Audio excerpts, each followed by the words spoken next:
आज अररिया बिहार प्रारंभिक शिक्षक संघ द्वारा बिहार सरकार की नीतियों के विरोध में मशाल जुलूस निकाला गया, जिसमें सैकड़ों शिक्षक शामिल हुए। शिक्षकों का कहना है कि समान काम का समान वेतन होना चाहिए। एक ही साथ काम करते हुए अलग अलग वेतन क्यों है? सरकार को इस पर विचार करना होगा, नहीं तो संघर्ष जारी रहेगा।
ये बताइए कि आप लोगों का जो आज जो मशाल जुलूस निकला था, इसमें आप लोगों की क्या मांग है?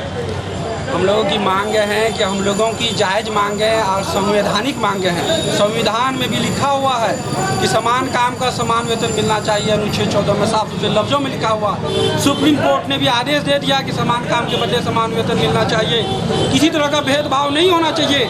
लेकिन यहाँ की सरकार जो है हम लोगों के साथ भेदभाव कर रही है, सौतेला रवैया अपना रही है।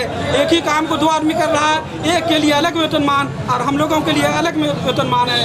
उन लोगों के लिए अलग सेवा शर्त, हम लोगों के लिए अलग सेवा शर्त। ये भेदभाव रवैया नहीं चलेगा। हम लोग अपनी जायज़ मांगों को लेकर रहेंगे।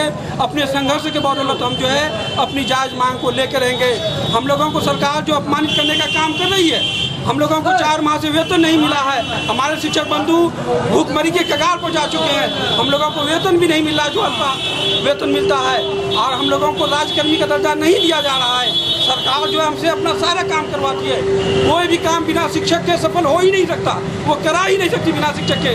लेकिन हमको हर जगह उपयोग किया जाता है। लेकिन जब हमारी मांग की बात आती है तो वो साइलेंट मोड में चली जाती है। हम लोग अपने संघर्ष के बदौलत उसको वाइब्रेशन मोड में लाएंगे, उसको जगाएंगे। वो जागेगी तो जागेगी, नहीं तो ये सारे 6 लाख नियोजित शिक्षक जो है उनको हटा के रहेगी। जो इनको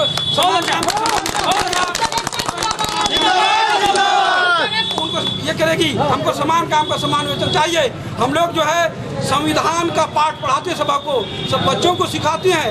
आज शिक्षक ही उसके भुक्तभोगी हो गए हैं। शिक्षक को ही उसका हक नहीं मिल रहा है, शिक्षक को ही दबाया जा रहा है। हम लोग जो है संविधान को लागू करवा के रहेंगे। हम लोगों की नाजायज मांगे नहीं है, हम लोगों की जायज मांगे हैं, संवैधानिक मांगे हैं। सरकार इस पर कुछ नहीं बोल रही है। हम लोग अपने संघर्ष के बदौलत अपनी जायज मांगों को हर हाल में लेके रहेंगे। अपने संघर्ष के बदौलत लेके रहेंगे। आप लोगों की जो सरकार से क्या क्या आप लोगों का प्रक्रिया है? आगे जो है हम लोग 27 तारीख को अनिश्चितकालीन विधानसभा सत्र को नहीं चलने देंगे। विधानसभा को घेर लेंगे। 27 से बजट सत्र उनका चालू है, बजट पेश होगा। उस दिन से हम लोग जो अनिश्चितकालीन विधानसभा को घेर लेंगे। जब तक हम लोगों की मांग नहीं मानी जाएगी हम लोग पटना से वापस नहीं आएंगे, वहीं रहेंगे पटना ही में जाम। मेरा नाम मोहम्मद जाफर रहमानी, जिला संयोजक, बिहार राज्य प्रारंभिक शिक्षक संघ जिला अररिया। मसाल जुलूस के माध्यम से हम सरकार को चेतावनी दे रहे हैं। आज बजट सत्र का आरंभ दिन को ही हम सरकार को चेतावनी दे रहे हैं कि आप वक्त रहते समान काम समान वेतन बिहार के 4 लाख नियोजित शिक्षकों को दे दीजिए। वो उसका वाजिब हक है। माननीय सर्वोच्च न्यायालय ने भी आदेश दे चुकी है कि एक जगह एक समान काम करने वाले कर्मी को एक समान वेतन दिया जाएगा। लेकिन बिहार के मुखिया नीतीश कुमार और उनकी सरकार हठधर्मिता के चलते बिहार में ये शिक्षा व्यवस्था में घोर अराजकता पैदा कर दी है और अंतर्द्वंद पैदा कर दी है। शिक्षा व्यवस्था जो है चरमराने की स्थिति में आ गई है। ये सरकार की इसकी जवाबदेही है। और अगर वक्त रहते सरकार समान काम समान वेतन नहीं देती है तो हमारा संघ का ऐलान है, फरमान है कि 27 फरवरी से अनिश्चितकालीन धरना पर पटना की धरती पर विधानसभा के सत्र के समय पर विधानसभा के समक्ष अनिश्चितकालीन धरना पर बैठेंगे। और तब तक जब तक समान काम समान वेतन के लिए सरकार मजबूर होकर के लागू नहीं कर देती है। समान काम का समान वेतन देना होगा। मेरा नाम सुनील कुमार यादव, प्रखंड सचिव, बिहार राज्य प्रारंभिक शिक्षक संघ नरपतगंज। ये कहिए कि आप लोगों की जो मुख्य मांगे क्या है? समान काम के लिए समान वेतन, समान काम का समान वेतन हमारा मौलिक अधिकार है। हम कोई भीख नहीं मांग रहे हैं जो सरकार हमें नहीं दे रही है। हमारा अधिकार है। अगर सरकार हमें नहीं देती है तो हमें छीन कर लेना आता है और हम छीन कर लेंगे। ये जो हमारी मांगे हैं बिहार सरकार से हैं और बिहार सरकार से ये मांग इसलिए है कि आप हमें कुछ खैरात नहीं दे रहे हैं बल्कि हमारा हक दे रहे हैं। और आपको जब कोई काम लगता है आप हमारे काम का हमें इस्तेमाल करते हैं, चाहे वो इलेक्शन हो, चाहे वो BPL का काम हो, चाहे वो घरगन्ना हो, जनगणना हो, हर काम हम करते हैं, सारा काम हमसे आप लेते हैं। लेकिन जब बारी आती है हमारी हमें वेतनमान देने के लिए, हमारे हक को लागू करने के लिए, हमारे सेवा शर्त को लागू करने के लिए जस्ट लाइक आप तेज पत्ता की तरह हमें उससे अलग कर देते हैं। जिस तरह की तेज पत्ता को डाल के सारा काम उससे ले लिया जाता है, उसकी सुगंध को सूंघ लिया जाता है, खाने की बारी आती है उसे हटा दिया जाता है। जस्ट लाइक बिहार सरकार भी हमारे साथ ऐसा ही कर रही है। लेकिन मैं बिहार सरकार को खबरदार करना चाहूँगा और मैसेज देना चाहूँगा कि हम नियोजित शिक्षक जाग चुके हैं और अपने हक के लिए आपसे छीन के लड़ के ले सकते हैं। इन्हीं चंद बातों के साथ मैं ये मैसेज देना चाहता हूँ, मुखिया को ये कहना चाहता हूँ। मैं मोहम्मद आसिम हुसैन, नगर शिक्षक अध्यक्ष राज्य प्राथमिक शिक्षक संघ जोगबनी। आप लोगों की मुख्य मांगे क्या है? मैं माननीय मुख्यमंत्री जी को कहना चाहूँगा कि आपके सामने दो सवाल है, समान काम समान वेतन और जिला संवर्ग बना करके जो नियमित शिक्षक को मिलता है वही जिला संवर्ग हम लोगों पर भी लागू होना चाहिए। और आपको जवाब देना चाहिए कि शिक्षक को आपने चपरासी बनाया या चपरासी को आपने शिक्षक बनाया।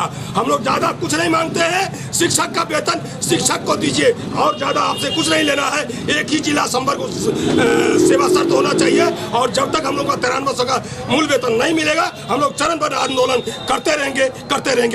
समान वेतन समान काम, समान वेतन समान वेतनमान जब तक नहीं देगा हम लोग लड़ते रहेंगे, आंदोलन करते रहेंगे। इसी के साथ मैं ब्रजनंदन राउत, संकुल कोषाध्यक्ष झरखा संकुल नरपतगंज अररिया।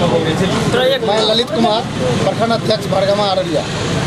सरकार नियोजित शिक्षकों के साथ सौतेला व्यवहार करती है, ये नाइंसाफी है और सुप्रीम कोर्ट का जो फैसला हुआ है उसको सरकार को मानना चाहिए और शिक्षकों को समान काम समान वेतन देना चाहिए।